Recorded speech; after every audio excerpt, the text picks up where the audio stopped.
it for anyone for listening, just introduce yourself, what it is you do, what type of music you make, and what it is you do. All right, awesome. Well, my name is Ash, and I am South African. I was born in Komaki, and I grew up in Komaki, but I've kind of moved all around South Africa. I'm also Canadian.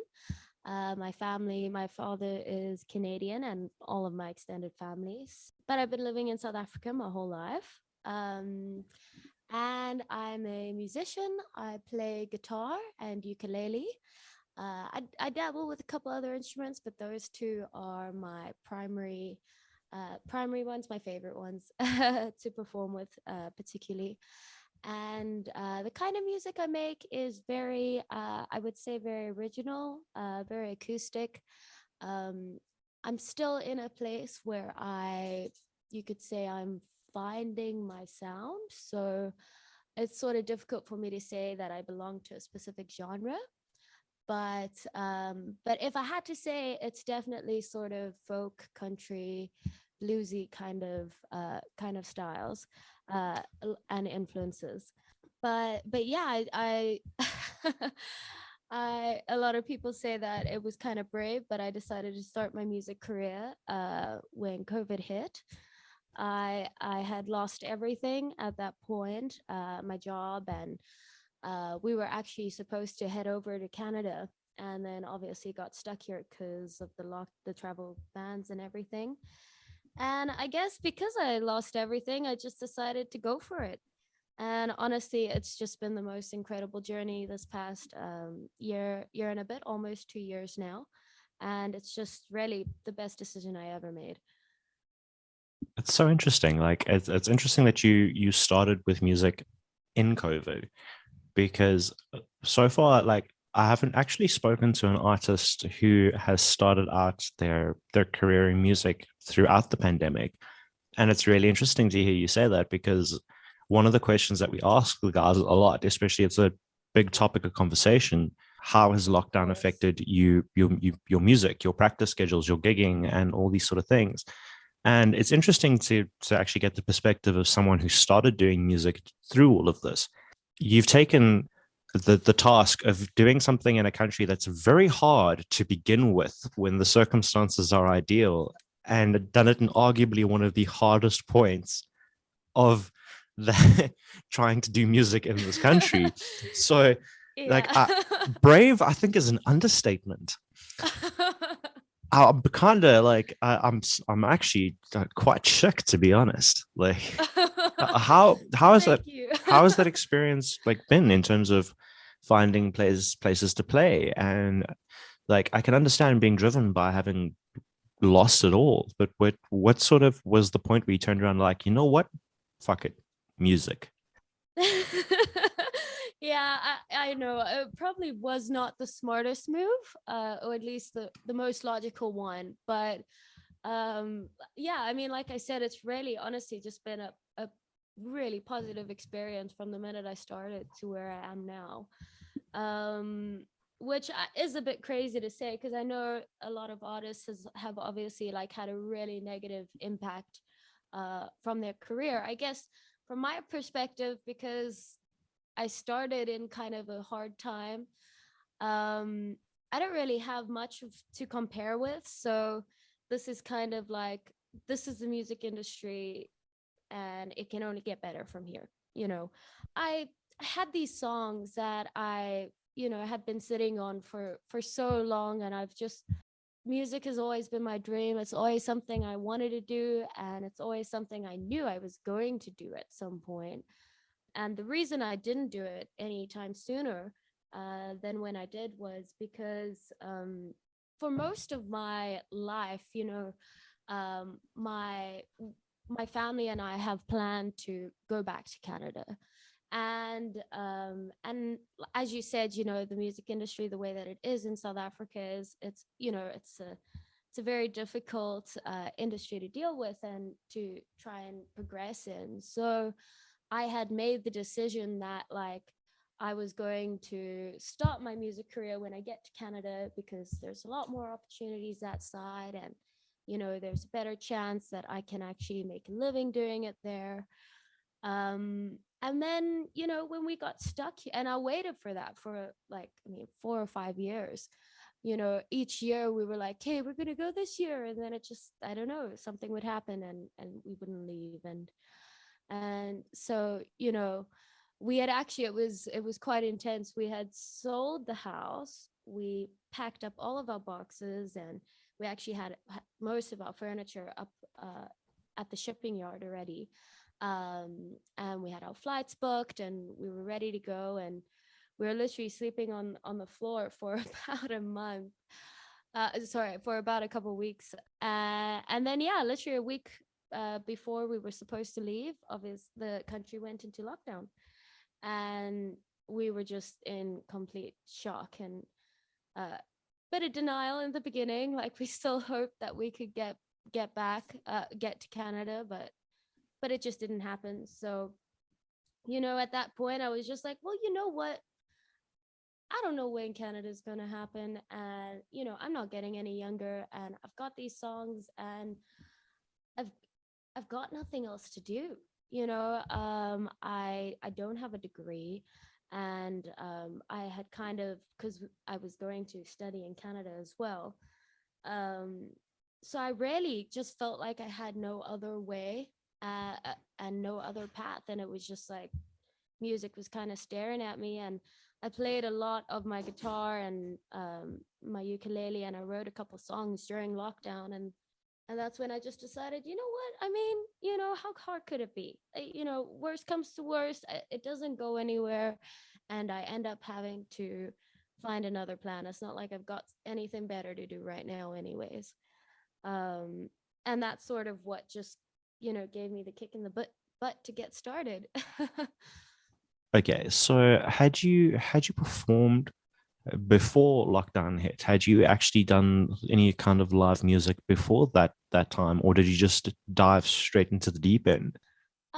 Well, I've always been doing something musical at some point in my life. When I was little, I took music classes, and I would perform in the assemblies in primary school. And then in high school, I actually joined a bagpipe band. And I performed with my band at a couple gatherings in Johannesburg, and I competed in a couple competitions, but it was never anything like um, me with an instrument on a stage, I'd say, or on like a real platform where I'm the focal um, point of attention, and people are there to listen to me and only me. Which was, when I started, that was absolutely terrifying. I still remember today how much I was shaking, and the first time I got up. But other than that, I my whole life, since I was a little girl, I've always been a part of a worship team at church. I've always been a pretty strong Christian, and I just love to sing, and I love to play guitar. And I guess, some of the people in the church noticed that and got me on stage to sing backup vocals, or sometimes a little bit of guitar, but it was always just me in the background, ready. It's incredible though. Like, it's been a sort of an ever-present part of your life. I'm very curious about the bagpipe band. Did All did right. you did you play the bagpipes, or did you actually like did you do something else in the band, or is this something that you know how to do? Yes, yeah, I actually play the bagpipes. What? Yeah, it's when I was little, um, I have a bit of a strange sort of story on how I started just playing music. When I was around 7 years old, we were living in Musenberg, and there was this little sort of store on a toy store down one of those alleys, like one of those little handmade toy stores, where there's, wooden horses and, I don't know, stuff like that. And we were allowed to pick anything in the store. And I decided to pick up a recorder because I thought it looked really cool. It was this awesome black Yamaha recorder. And I just wanted to play it. And so I started learn so that's how I started getting lessons. And I honestly I loved recorder. I know a lot of people hate that part of their childhood, but it was always a positive thing for me. And when I picked up the bagpipes at a later stage, so you've got the bag and you've got the pipes, and then the little piece where your hand goes is called a chanter. And the notes on the chanter is actually the exact same as the notes on the recorder. So it was an extremely easy instrument for me to pick up in that regard. Obviously, it was a different story learning how to keep your breath steady with the air going into the bag, but ultimately, I kind of just picked it up quite quickly, and then I just joined the band, and we did a couple shows. I don't know if you know anything about the bagpipe community. Absolutely nothing. I did not until you mentioned it. I never considered that there Uh, was a bagpipe community. So oh, this is completely new to me. I knew that there were some guys who played bagpipes. awesome. I didn't know there was a community. So Well, I'm super actually, interested. Like keep going. I'm so curious. Like this is awesome.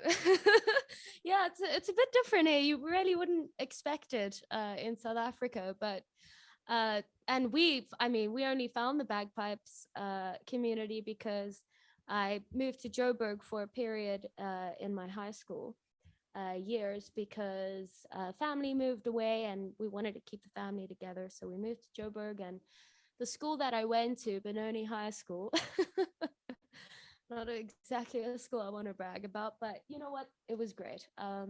They didn't have a music department at all.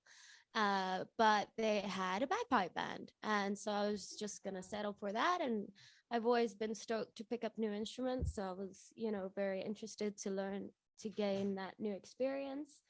And it's really actually quite amazing. I mean, you've got a bunch of bagpipe school bands, and then you do actually have like these adult bands which compete during all year round in different locations all across Johannesburg. And there is a competition we used to go to every year in Durban, actually, where all the bands around South Africa would get together. And when we'd compete, the competition is actually called a gathering. And it's actually quite amazing. I mean, you've got a whole bunch of guys in kilts, and the whole setup. It's just awesome. And there's a market going on, and it's extremely Scottish. And there's even some Irish dancing competition that happens at the competition. And it's a very culturally immersive experience in a very sort of Scottish sort of lifestyle, I it suppose. And sounds like such a vibe. It everyone sounds that's so there, cool.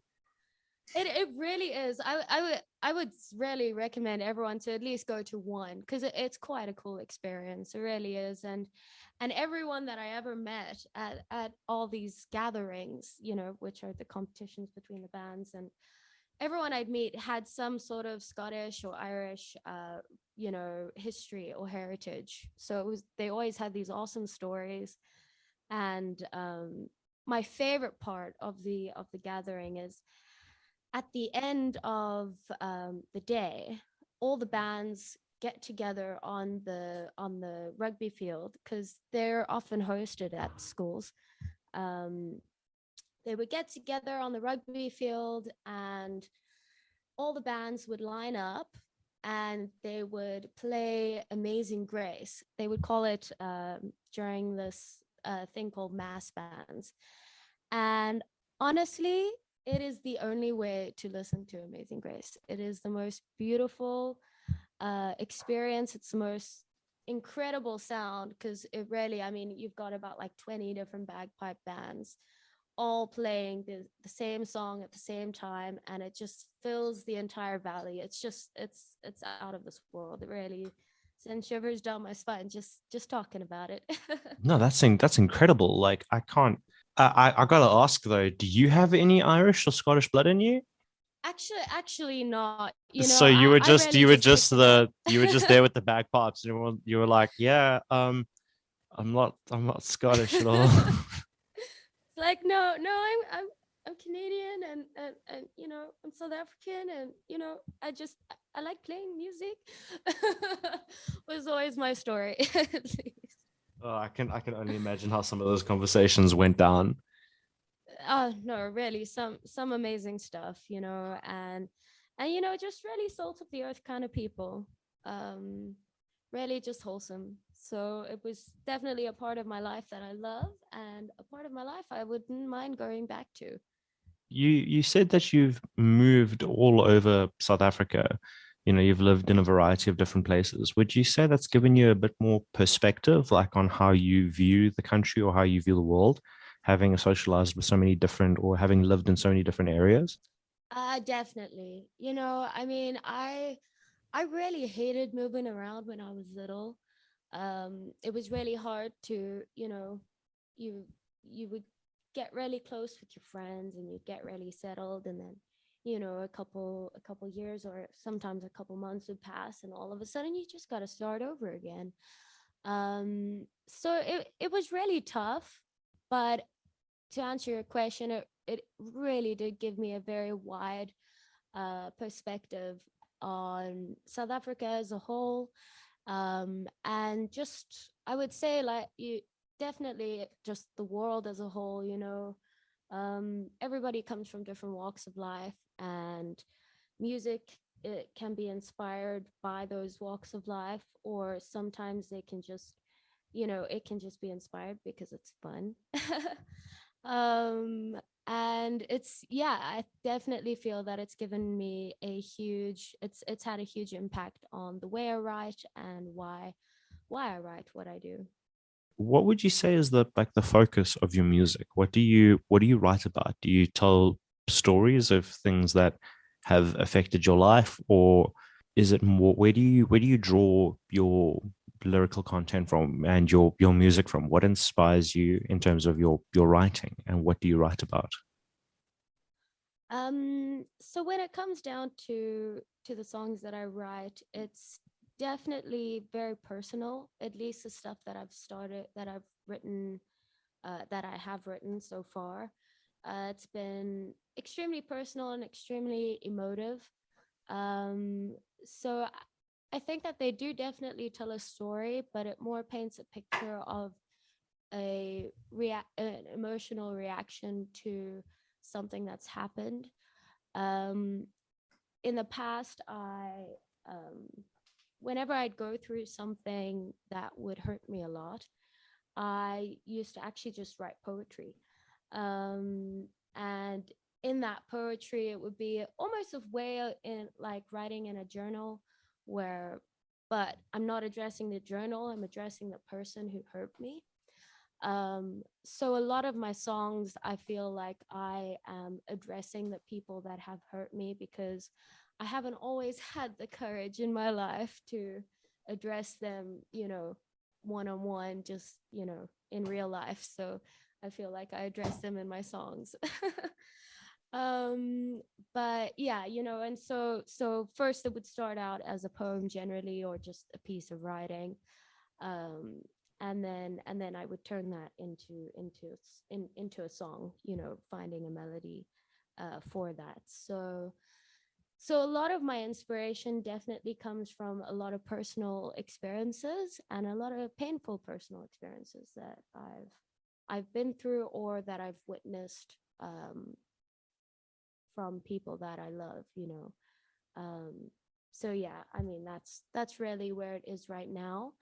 I do feel that it is growing more into an external way. Like, I'm starting to write a lot more story driven songs.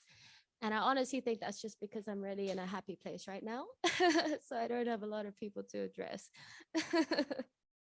excuse the pun, but that was poetic. Like it's a great way to look at Thank you. your songwriting. Like, and I'm sure over time it will evolve. It will continue to evolve, and you'll focus on different things and look at it in different ways. Because music can be a lot about perspective, and how you write can be a lot of be based on your perspective. And as that changes, it will change what you write about and how you write about it. Completely. Yeah. So tell me a bit more about SingStar. All right. So, when I was little, I always wanted to be a singer. I watched, and this is very embarrassing, but my mom showed me Crossroads, the Britney Spears documentary movie thing, and when that scene where she sings "I Love Rock and Roll," my little 7-year-old brain was just going crazy. I was so excited and so inspired, and I wanted to sing "I Love Rock and Roll" on a stage.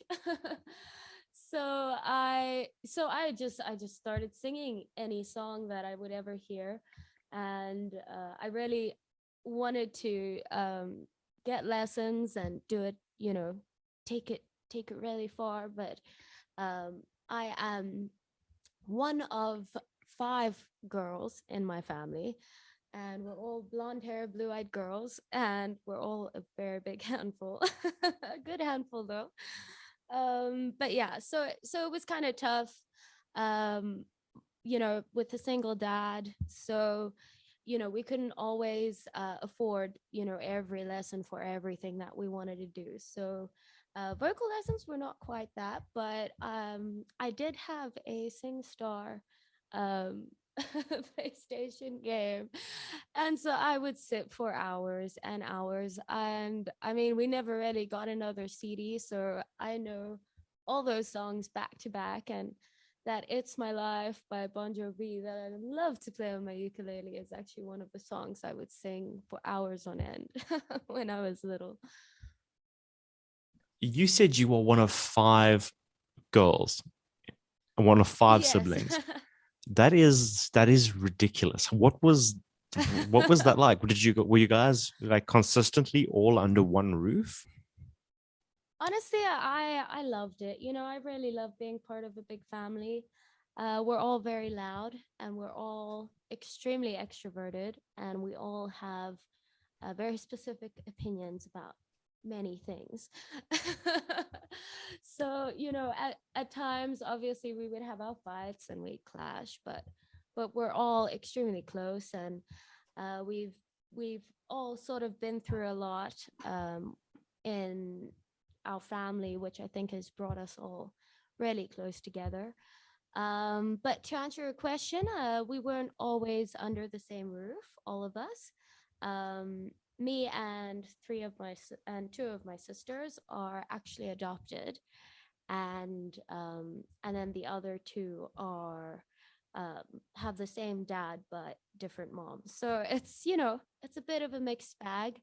My dad is, he's my hero. He's really he has had a huge impact on why I pursued music, and my sisters have just always been extremely supportive, and um, like I said, we all really get along very well. So we're all very different though, but we all kind of just click. I guess when you go through a lot together, it kind of bonds you in a special way. No, that's incredible. Like the reason I'm curious about this is because I am an only child. So it fascinates me when someone has that many siblings, because Yeah, it's a very can be a different, lot, like, so like definitely. I can't imagine it, because I obviously, as I said, I grew up as an only child. So I'm mind Oh blown wow, by yes, the yes, concept of, you know. yeah, it's crazy. So now, in your experience doing music, what has been your favorite place to play, or your favorite type of place to to perform, to make music? Sure. All right. That is a difficult question, I must say. Every venue in Cape Town sort of has a different crowd. So it's really difficult to say, what my favorite place or what my least favorite place is. Um, but I must say, when I got started, before I got actually paid to play, I went to the House of Machines open mic every Tuesday, and I was using that as sort of like a training sort of ground to get me used to performing in front of a crowd, and just get me used to being on stage and being the focal point of attention, like I mentioned earlier. And I must say, I don't do it as often anymore because I really just don't have a lot of time on my hands as much as I used to. But I would say that was definitely my favorite atmosphere to play in, because everyone that's there is there to listen to the music, and the host Andy is just such a great guy, and he's an incredible host, and he just knows how to um, grab the crowd's attention and sort of command that silence and respect for whatever artist is going up to perform next. um, and after you'd perform, everyone would be extremely friendly and just really encouraging, and that's just awesome. You don't really get that when you're performing in when you're actually getting paid to play, I guess, and you're performing at venues where a lot of the time you're kind of background music. Everyone's eating, and it's at a restaurant, so it's always awesome to perform in front of a crowd that's actually there to listen to the music. I think like the thing about an open mic night is that the type of people who will go to an open mic night are the people who are there to appreciate music. So Exactly, that yeah. difference that you're talking about, that makes sense. Like the people Yeah, at an open mic are definitely going to be a lot more willing to engage with you because that's why they're there. They're there for the music. of course. Whereas I think when you're paid to make music, when you are performing at like a venue as an artist, as like you were saying, as potentially background music, or being perceived that way, I think people perceive you differently. People see you as kind of separate, and they won't really True. like. Very good point. They Yeah. might be less willing to engage with you, even if they want to, because they would see you as something separate to them. Yeah. No, of course. I think that's a really good point, Um I mean, you do get the oddball that'll come up and, have a little chat with you, which is always nice, but I agree with you. You know what? I mean, when I was little and I went to restaurants and there'd be live music playing, it would, yeah, I mean, that band or that person who was playing definitely wouldn't have been the focal point of my night. So yeah, I completely hear you there. I can personally say that I would be that oddball. I am that oddball. I would like if someone's like Yeah, me too. if you just to look at like the concept of what it is Nasipa and I do, we just we wouldn't be able to resist the urge to go and speak to another musician, and it's something about musicians as well. We just Yeah. can't help but talk to each other. So like Yeah, good it's point. a really like interesting way to find common ground with someone.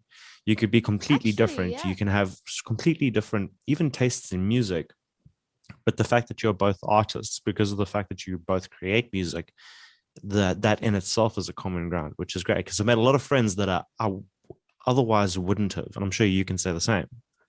Oh, completely. Yeah. No, definitely. I mean, the musicians I've met over this year are really some of my best friends today.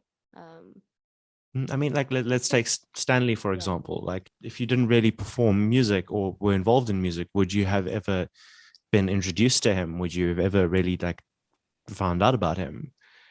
Yeah, I mean, it's just absolutely not. And honestly, so when I graduated high school, I came down to Cape Town because I graduated in Johannesburg, and I was I'm not gonna lie, I definitely was not the most popular kid, and I mean, I kind of struggled to find, uh, my people,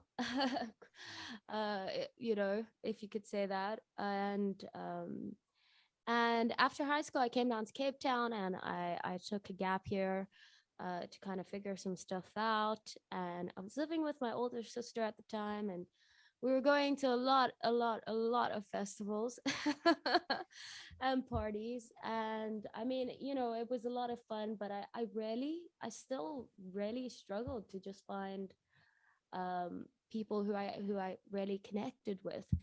And the minute the second I started music and I went and performed at the open mic and started actually intentionally attending like any live performance I could, I found my people, and it was honestly just a really really special thing for me, because I spent such a long time looking for people to just connect with, and just music is all I needed at the end of the day. I can completely relate to that regarding the, not necessarily being like the popular kid or anything like that, and also struggling to find people until getting involved in music. Yeah, it's kind of crazy if I think about who I knew and who I socialized with before I discovered it. I can't really, it's like two completely different worlds. Yeah, it really is. Yeah, completely. Who would you say has been had the biggest impact on you as a musician out of all the people that you've met and had the pleasure of performing with? And who would you say has been one of your bigger inspirations? I definitely have to say Stanley. And honestly, like from when I met him, and I mean, I told him I was this little, newbie artist, and I was so excited to start performing. And he was, we would just talk for hours about the industry, and he would always give me some really good pointers. Still today, he's one of the people I'll go to if I have a question about anything. Even before this interview, I asked him actually last night. I was like, so I got this like thing tomorrow, and what do you think? And then he told me about you, and it was awesome. He's really he's just been a huge inspiration with his story. Leaving Zambia to pursue music, I just found was just such an incredible story of um, just passion, and pursuing what you love and not letting anyone get in the way of that. And obviously he's an incredible artist, and he's really made waves, and he's just taken the industry by a storm, I find. And he's definitely an artist that I look up to. So I'd say Stanley would be the artist I've been most inspired by.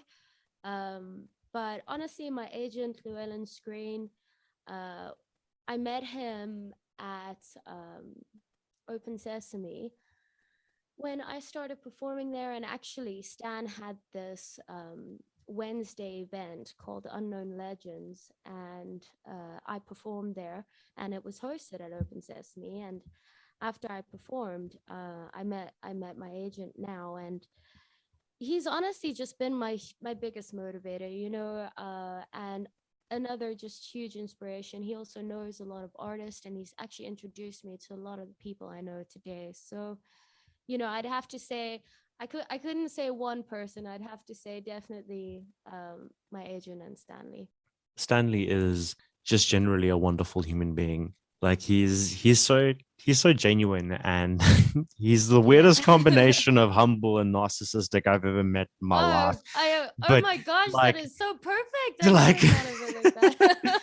I only have Perfect inappropriately wonderful combination. things to say about Stanley. It's And fantastic. I can agree. I've absolutely loved working with him. I've never had the pleasure of meeting him personally because we are in two different provinces.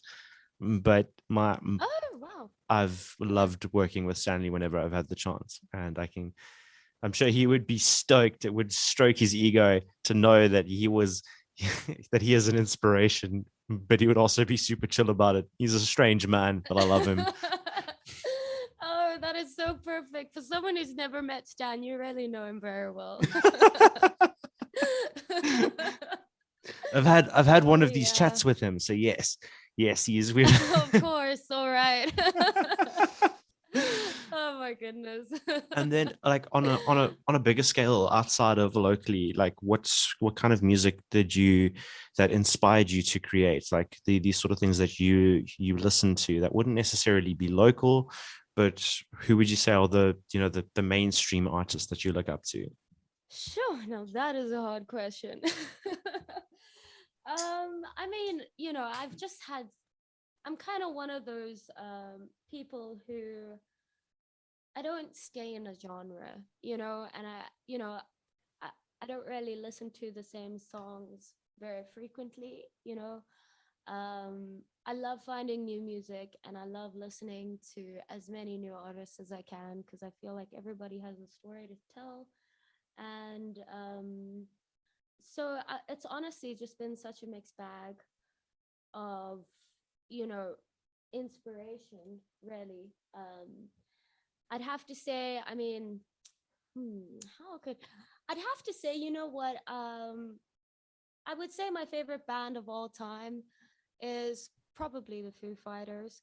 And honestly, Dave Grohl is one of my biggest inspirations. I know my music doesn't exactly scream, you know, punk rock or any of that, but just his story. I mean, starting with Nirvana and then obviously having the horrible passing of Kurt Cobain and um, you know, Dave just didn't stop, he just never let anything get in his way, and then he started the Foo Fighters and he just dominated and had people come in and out of the band. And I mean, and he still just powered through. And now he's got, this music school and he's just a huge inspiration of just perseverance. And I think in my life, like I've faced quite a lot of adversity just in general.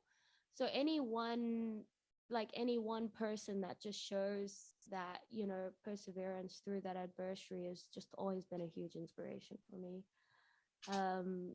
So I would have to say, yeah, Dave Grohl and Foo Fighters definitely one of the number one um, for me. And then if I had to sort of target a female or like an artist like that, I would say a modern artist. I would say Brady is just Adele.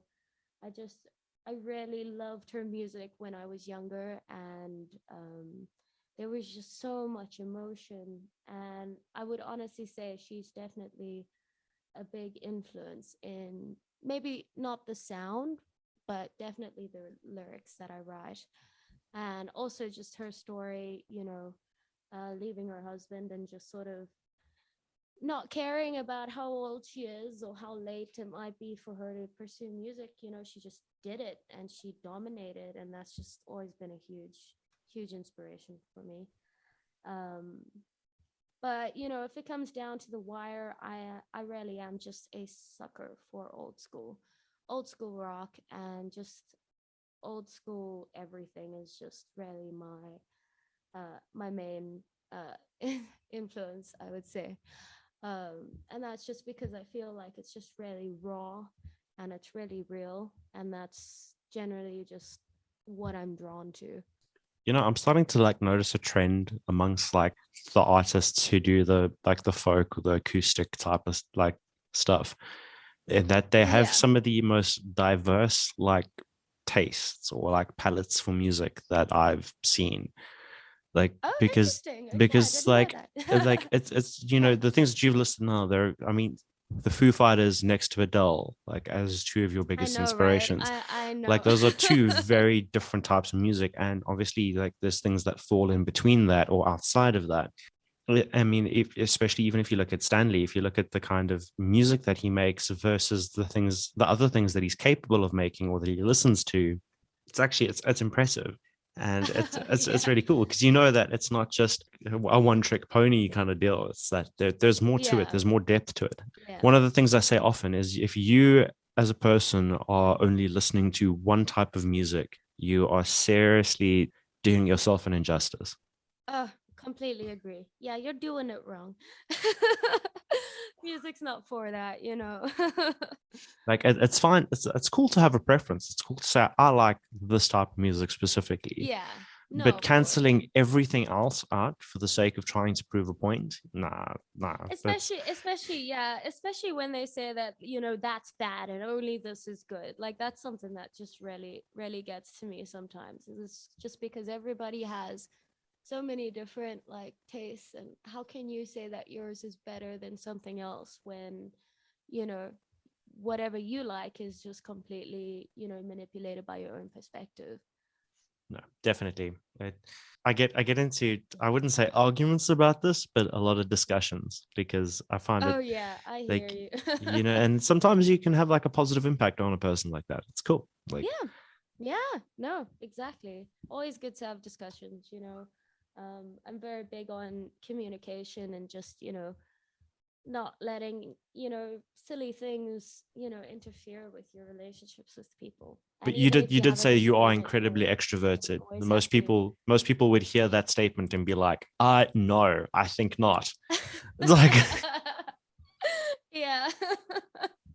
now, what are your plans for music? Having started out in arguably one of the hardest times in trying to pursue music ever, what are your goals for 2022? Oh my God, it actually hurts to say it that it's that Yeah, close. can But you believe it? like, Oh my God. but so what are your plans for 2022? What are your goals music wise? What are you hoping to achieve?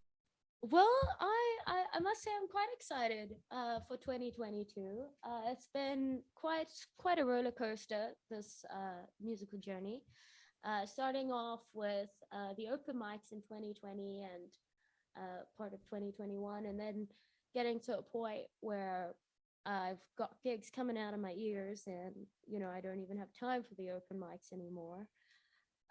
To actually, which is something I'm really excited to announce, I recently just finished recording my first song with Sit the Folk Down. It was such an incredible experience. I've never recorded a song before, So never this is why I recorded struggled to single, find your of music. course. Okay. So This is I yeah. spent hours and I was too afraid to ask you directly. Oh, So- that's all right. Well, there it is. I know it's a scary question to ask because you know you don't want people to be like, no, well, I don't know or something. So I'm more than happy to volunteer that information.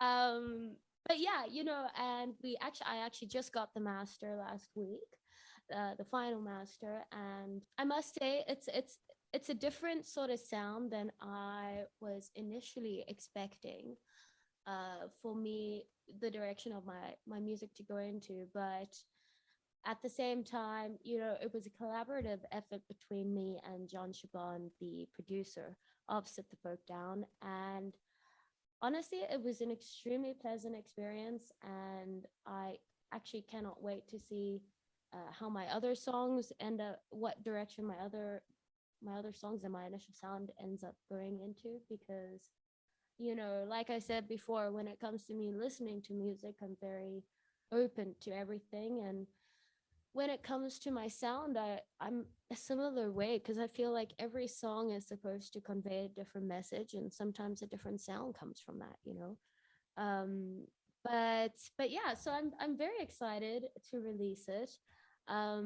Unfortunately, the last 2 weeks I have actually just been man down. I got COVID right after I got the vaccine, and I've just been completely out of it. So I haven't had the chance to speak to the owner Kevin about releasing the song yet.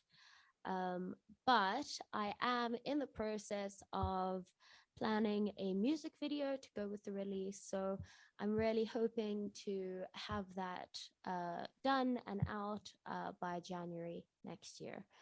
So that's how I'm going to kick off 2022. So I'm really excited about that.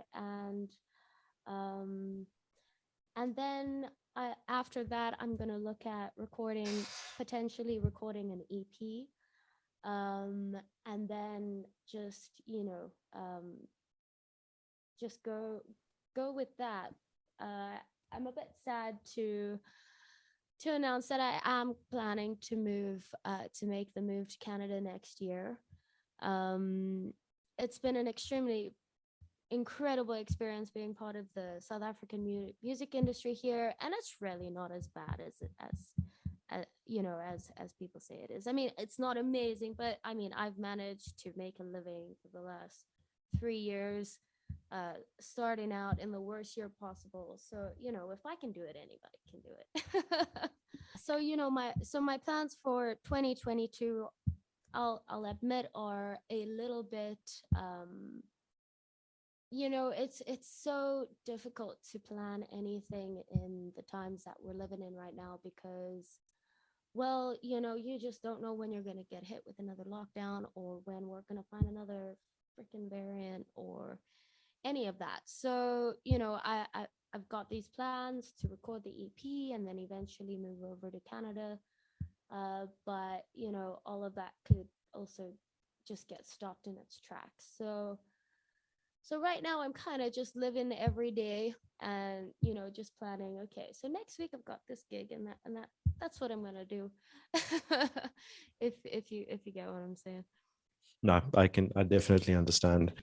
I don't think people realize the impact that a producer can have, especially one as experienced as someone like John Siobhan.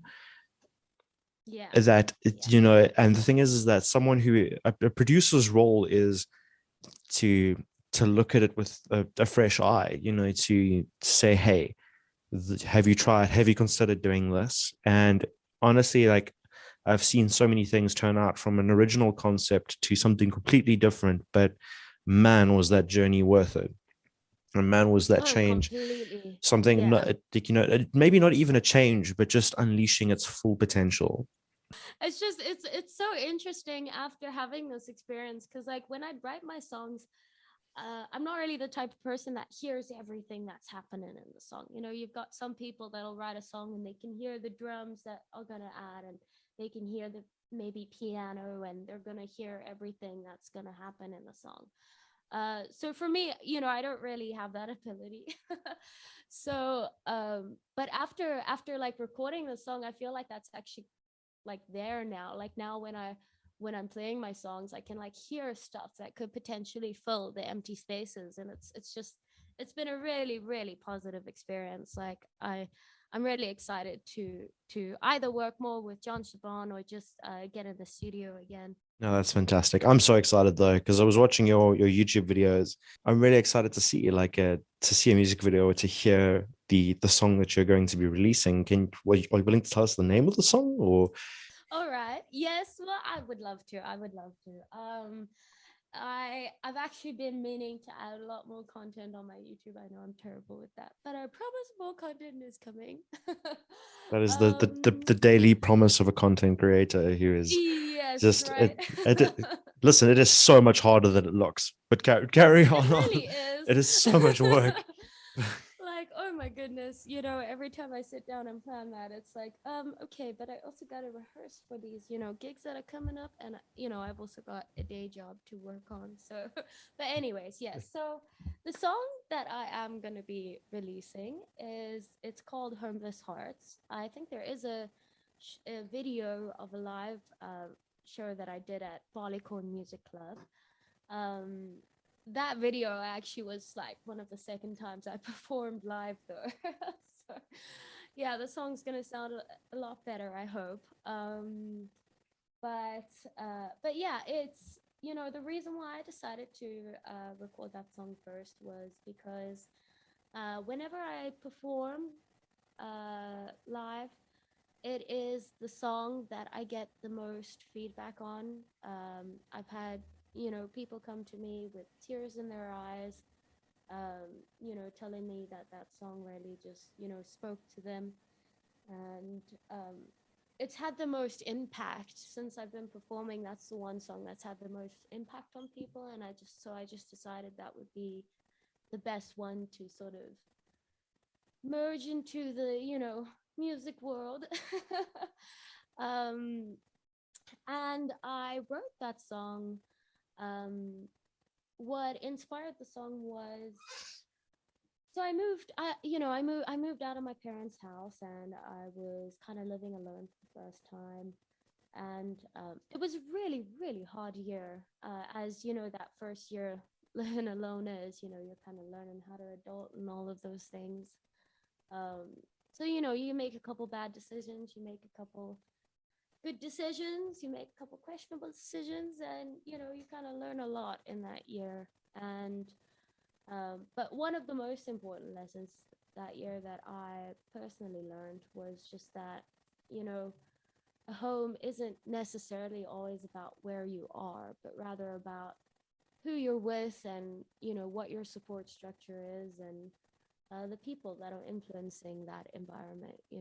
And so the song is really just all about just empowering yourself and just knowing that, that home exists inside your own heart, and it exists in the people you love.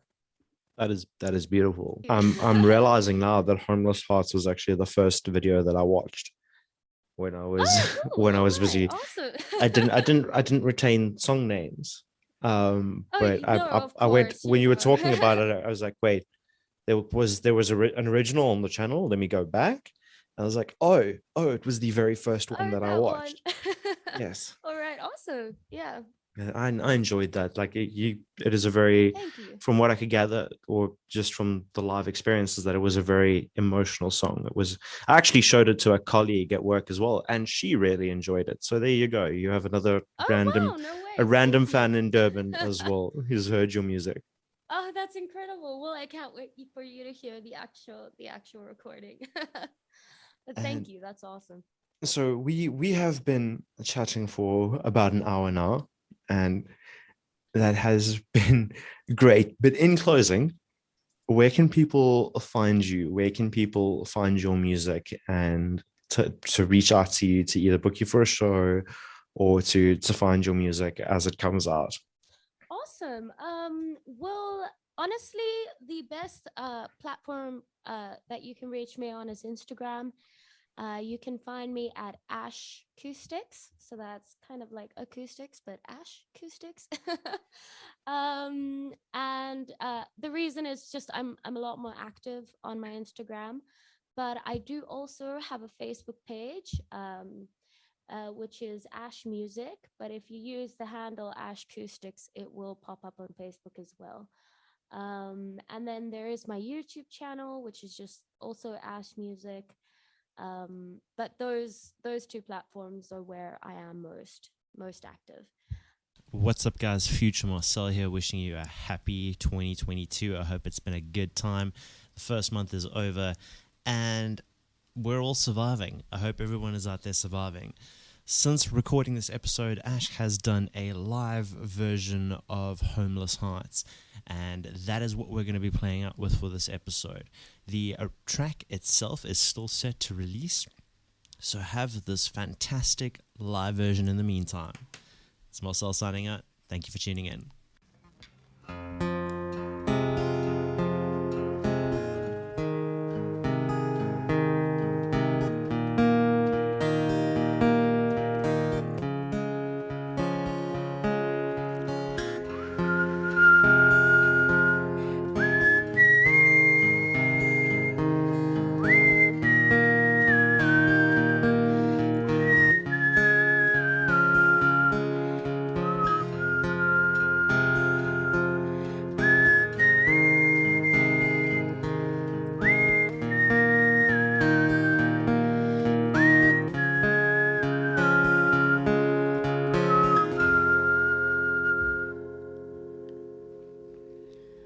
Homeless hearts filling up my empty glass, lighting up the pain, but burning a hole in the pockets of my dreams tonight. As here we climbing the top rope of time, cut a line, slip it in her perfection. Maybe this time we won't feel the rejection of the home you're trying to find. It's time to cut the top rope we climb. Oh, we keep looking for just a place to call our own, maybe even welcome back in front of an open door. But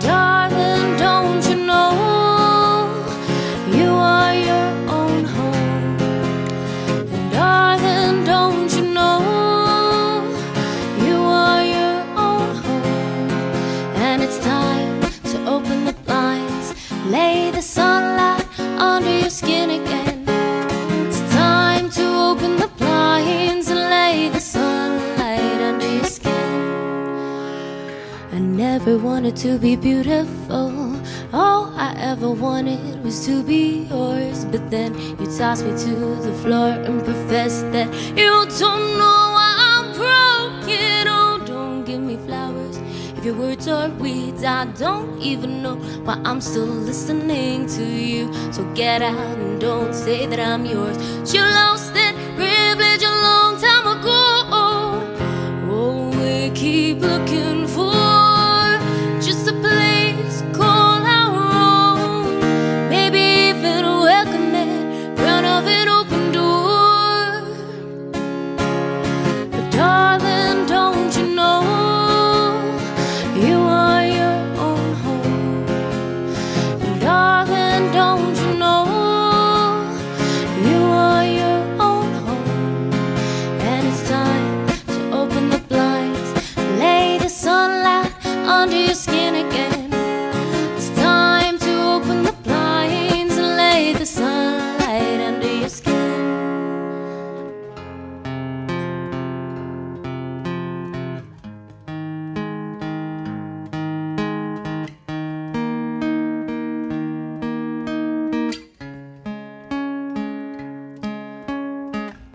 Is it gonna get easier? No, it's never gonna get easier. You just gotta get better at wearing the paint as a medal on your sweater. Oh, oh, oh, we keep looking